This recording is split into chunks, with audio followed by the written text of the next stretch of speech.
Hi students, now we are going to explain what is meant by instantaneous acceleration.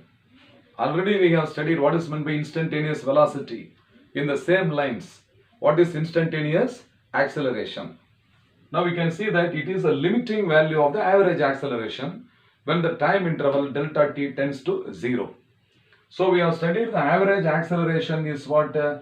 So average acceleration is equal to delta v divided by delta t.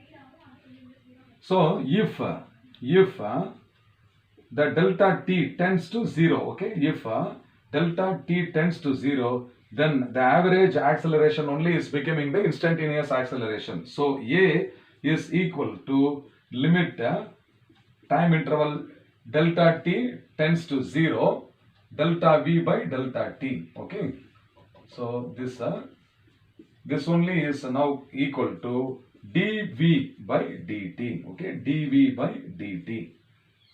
So this is the expression for the instantaneous acceleration. So this instantaneous acceleration can be expressed in terms of the components. So this is a d by dt of vx into I cap plus vy into j cap. So that this is equal to dvx by dt into I cap plus dvy by dt into j cap.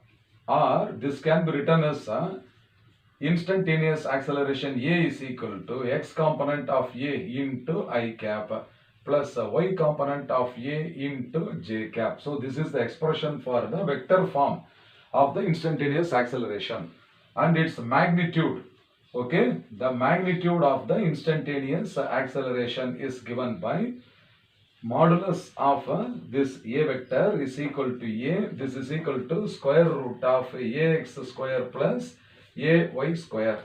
So whatever we have done similar to that of the average velocity only. Okay, and now the direction is given by, so the direction is given by tan theta. So tan theta is equal to ay divided by ax. Therefore theta is equal to tan inverse of ay divided by ax. So all these concepts will be very much useful to us while solving the numerical problems. Okay students, I find that you all have understood. Thank you.